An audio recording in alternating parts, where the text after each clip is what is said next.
જિલ્લા ખરીદ વેચાણ સંઘમાં આજે ચેરમેન તેમજ વાઇસ ચેરમેનનું ઇલેક્શન હતું. ભારતીય જનતા પાર્ટીએ જે મેન્ડેટ પ્રથા દાખલ કરેલ છે તે મુજબ પ્રદેશમાંથી અને જિલ્લા કક્ષાએથી માનનીય શ્રી લક્ષ્મણભાઈ યાદવનું ચેરમેન તરીકે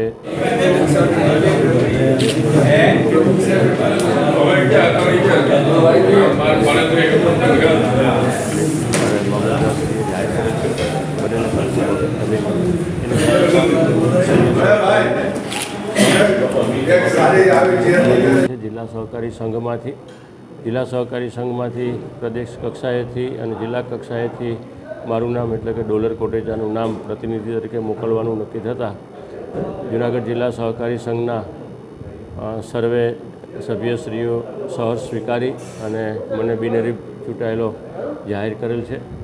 આ તકે ભારતીય જનતા પાર્ટીના અધ્યક્ષ માનનીય શ્રી આર પાટીલ સાહેબ તેમજ જૂનાગઢ જિલ્લા ભારતીય જનતા પાર્ટીના અધ્યક્ષ માનનીય કિરીટભાઈ તેમજ સહકારી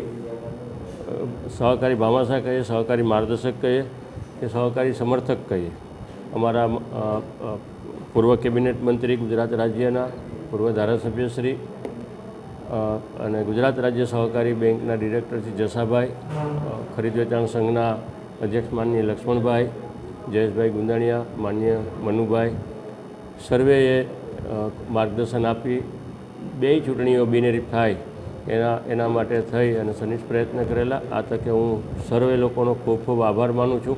ભારત માતા કી જય, વંદે માતરમ. આજે જૂનાગઢ જિલ્લા ખરીદ વેચાણ સંઘ અને જૂનાગઢ સહકારી સંઘ આમ બંનેમાં ગુજરાત સરકાર અને ભારત સરકારે જે મેન્ડેટ પ્રથા ભારતીય જનતા પાર્ટીએ દાખલ કરી છે તે પ્રમાણે 2.5 વર્ષ માટેનું આ ચૂંટણી જિલ્લા ખરીદ વેચાણ સંઘમાં ભાઈ શ્રી લક્ષ્મણભાઈ રામભાઈ યાદવ જેઓ 8મી વખત બિનહરીફ ચૂંટાણા છે અને મેન્ડેટ પણ તેમના આવ્યા છે.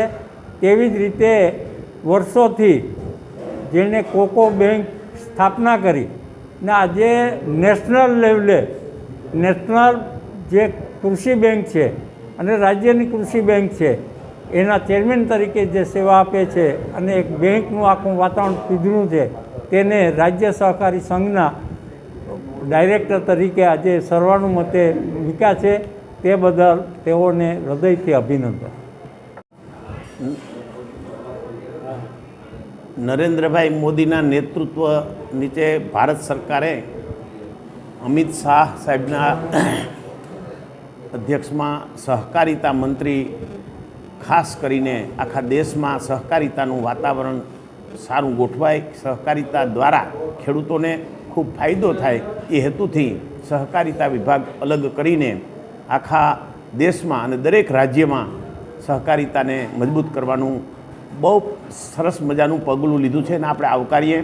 રાજ્યમાં પણ સહકારી પ્રવૃત્તિ બહુ મજબૂત થાય અને સહકારી પ્રવૃત્તિમાં સ્વચ્છતા આવે અને સહકારી પ્રવૃત્તિ દ્વારા ખેડૂતોને કેમ મદદ થાય એ હેતુથી ગુજરાતની રાજ્ય સરકારે પણ એ દિશામાં ખૂબ પગલાં ભર્યા છે. ખાસ કરીને ભારતીય જનતા પાર્ટીના માનનીય પ્રમુખ શ્રી સી આર પાટીલ સાહેબ દ્વારા આખા ગુજરાતમાં સહકારી સંસ્થાઓમાં પાર્ટી દ્વારા ઉમેદવારો નક્કી થાય, પાર્ટી દ્વારા પ્રતિનિધિઓ નક્કી થાય એવો એક બેઝ નક્કી કરીને સમગ્ર ગુજરાતમાં તમામ સહકારી સંસ્થાઓમાં ભારતીય જનતા પાર્ટીની વિચારશ્રેણીવાળા લોકોને એમાં ખાસ કરીને નિયુક્ત કર્યા છે અને મજબૂત રીતે ગુજરાતની અંદર સહકારી માળખું સરસ રીતે ચાલે છે. ગુજરાતની ખેતી બેંક પણ સરસ રીતે ચાલે છે. ગુજરાતની રાજ્ય સહકારી બેંક, અન્ય સંસ્થાઓ અને ખાસ કરીને જૂનાગઢ જિલ્લાની અંદર અમારી જે ટીમ છે જિલ્લા સહકારી બેંકના અધ્યક્ષ કિરીટભાઈ પટેલ, લક્ષ્મણભાઈ યાદવ, આ બધાની ટીમ અને ખાસ કરીને આમાં અનુભવી સિનિયર સભ્યો છે મુરબી શ્રી માનની જસાભાઈ બારડ, માનનીય શ્રી ડોલરભાઈ કોટેચા, આવા લોકો આ સહકારી સંસ્થામાં બોર્ડમાં જોડાયેલા છે. એને કારણે સહકારી પ્રવૃત્તિ ખૂબ મજબૂતાઈથી અને ખૂબ વ્યવસ્થિત રીતે ચાલે છે. એનો ખૂબ ભરપૂર આનંદ છે. અહીંયા પણ ફરી વખત લગભગ 5મી ટર્મ લક્ષ્મણભાઈ રામભાઈ યાદવને આ જિલ્લા સહકારી સંઘનું સુકાન સોંપ્યું છે અને જિલ્લા સહકારી સંઘમાં 50 લાખથી પણ ઉપર નફો કર્યો છે. ખૂબ સારું સંચાલન થાય છે અને ખૂબ કરકસરભરો વહીવટ થાય છે. એનો મને ખૂબ આનંદ છે, એટલા માટે કે 4 દાયકાથી પણ વધુ સમય સહકારી પ્રવૃત્તિમાં કાઢ્યો છે અને આ બધી વાત જોઈને ખૂબ અમને આનંદ થાય છે. હું લક્ષ્મણભાઈ, ભાઈ શ્રી જયેશભાઈ અને આખા બોર્ડ ઓફ ડિરેક્ટરને ખૂબ ખૂબ હૃદયથી મારા અભિનંદન આપું છું અને એમને ખૂબ હૃદયપૂર્વક એને હું નવાજું છું. આભાર.